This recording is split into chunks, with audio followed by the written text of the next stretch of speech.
सिद्धार्थनगर से इस वक्त की बड़ी खबर है। विद्या हॉस्पिटल बर्डपुर को लेकर उठे विवाद में अब अस्पताल संचालक डॉक्टर अजय कुमार यादव सामने आए हैं।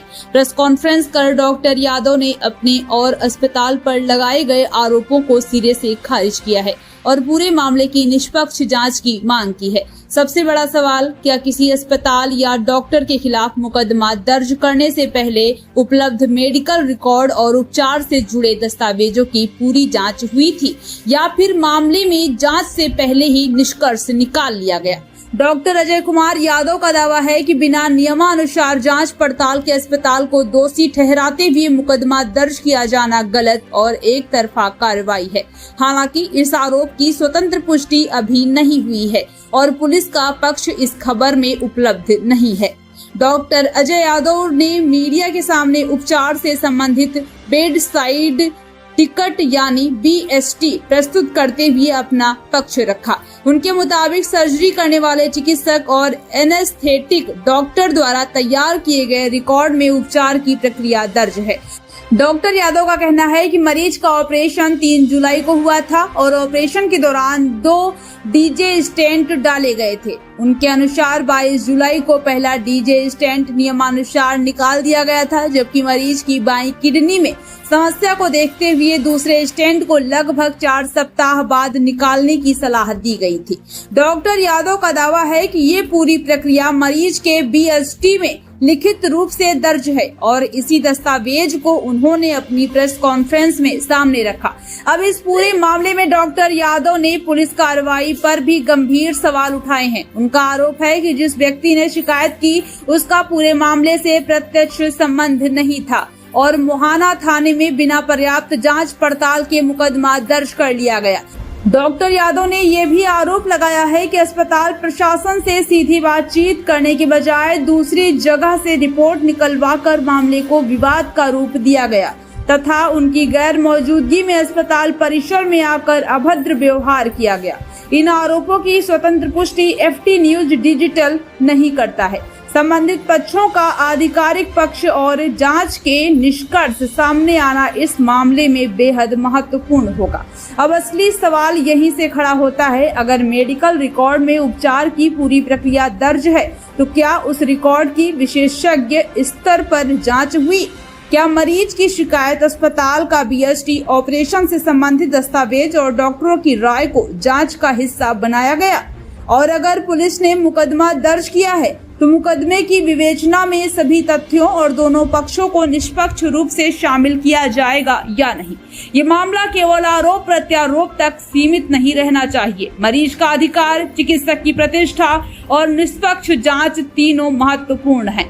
डॉक्टर अजय यादव ने प्रशासन से मांग की है कि मामले की निष्पक्ष और दस्तावेजों के आधार पर जांच कराई जाए ताकि वास्तविक स्थिति सामने आ सके। यहाँ साफ कर दें कि मुकदमा दर्ज होना अपने आप में दोष सिद्ध होना नहीं है।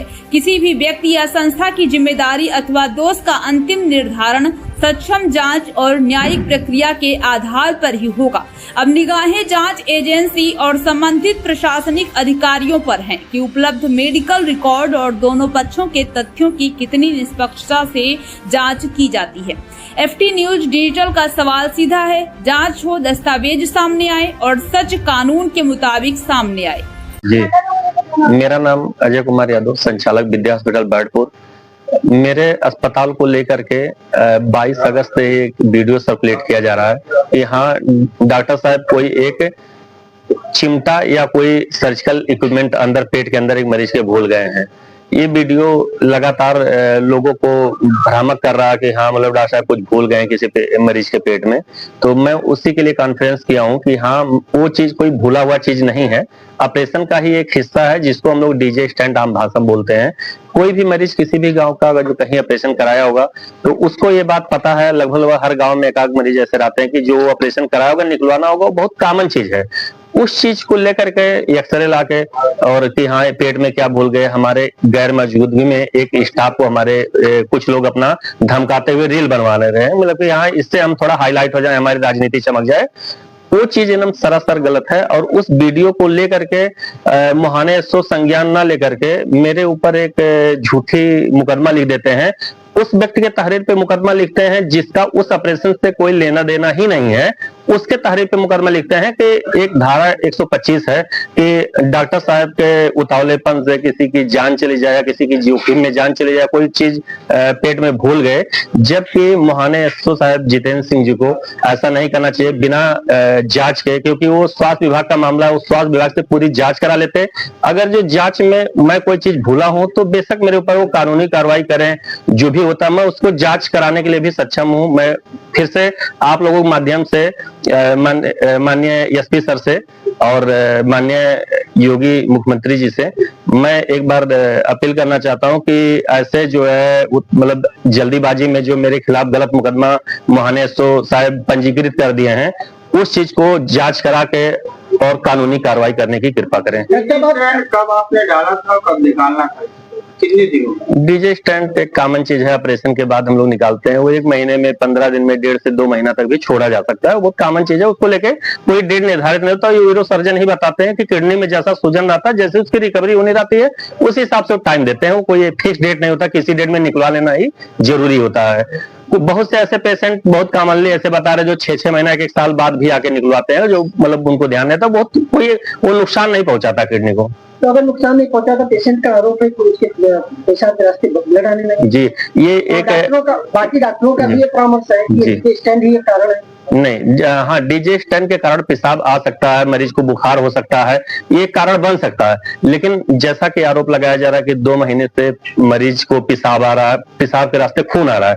अगर जो आप लोग खुद सोचिए कि अगर जो एक जनरली आदमी को 2 महीना तो छोड़ दिए, 15 दिन लगातार खून की पेशाब कर दे तो चलने का काबिल नहीं रहेगा। और वही एक बता रहा कि ना सीरियस है मरीज, उसको पेशाब लगातार 2 महीने से खून की हो रही है, और जबकि वो व्यक्ति आके चढ़ करके स्टाफ को मारने की बात कह रहा है। उस वीडियो में, हमारे पास वीडियो भी जो सर्कुलेट हो, उस वीडियो में वो व्यक्ति मौजूद है जो अपने आप को मरीज बता रहा है कि हम बहुत सीरियस हैं। डॉक्टर, आपने एफआईआर में बीएनएस की धारा 125 का जो है जिक्र किया है, लेकिन उसमें जो सपोर्टिंग धारा है 354/3 और 352, इसमें धमकी देना और जान माल की क्षति पहुंचाने का भी मामला बनता है। तो उसी अकॉर्डिंग जो बताया जा रहा है कि उसी अकॉर्डिंग एफआईआर दर्ज हुआ, तो फिर गलत कहाँ? गलत इसलिए है क्योंकि जो व्यक्ति ने एफआईआर लॉन्च कराई है उस ऑपरेशन से क्या लेना देना है, और वो व्यक्ति आके ठीक उसके 1 दिन पहले रात में स्टाफ को मारने की बात कहता है। उसके बाद 5 से 7 लोगों को, पूरे स्टाफ को दासत में डालता है। उसके बाद स्टाफ अस्पताल में ताला लगाने की बात करती है, जो कि सीधे सीधे ये आपराधिक मुकदमा दर्ज होना चाहिए उसके ऊपर। ये न दर्ज होकर के सीधे मेरे ऊपर झूठी मुकदमा लॉन्च कराता है, उस चीज से बचने के लिए कि हमारे ऊपर ऐसी मतलब कोई चीज ना हो, अपनी कानूनी कार्रवाई बचने के लिए ऐसी झूठी मुकदमा दर्ज कराते हैं। कंप्लेनर का कहना है कि उसके पास इलेक्ट्रॉनिक साक्ष्य है कि आपने फोन पर उसको धमकी दी हाथ पर तोड़ने की। तो अगर जो इलेक्ट्रॉनिक साक्ष्य है तो वो चीज वो जब होगा, जैसे जब विवेचना होगी तो उसमें आएगा सामने। आप लोग वेट करिए, तब एकदम दूध का दूध पानी पानी हो जाएगा। ऐसी कोई बात नहीं। डीजी स्टैंड की बात है, तो डीजी स्टैंड का एक टाइम ड्यूरेशन होगा कि इस समय हम डालेंगे और ऑपरेशन के इतने बाद निकालेंगे, ऐसे तो अनलिमिटेड टाइम तो होता नहीं है? अनलिमिटेड टाइम होता है, मतलब जैसे हम लोग 1.5 से 2 महीने तक उसको छोड़ सकते हैं। कोई बहुत फिक्स डेट नहीं होता कि ये 10 ही दिन में निकलना। अच्छा, जो पेशेंट है वो मतलब ऐसा आरोप लगा रहा है कि यहाँ पल्सर बाइक से आकर के उसके बाद 2 लाख रुपया देते हुए धमका रहे हैं कि हमारा वो अपना वापस ले लीजिए, मुकदमा नहीं तो फिर ऐसा वैसा तमाम चीजें। तो केवल जो है लोगों को भ्रमित कर रहे हैं कि हम कानूनी कार्रवाई से बच जाएं, जो कि मतलब जो उन्होंने गलतियां किया है उससे बचने के लिए तरह तरह का जो है चीजें लाके टारगेट कर रहे हैं, और ऐसी कुछ नहीं है। लोगों में केवल भ्रांतियां फैलाई जा रही है।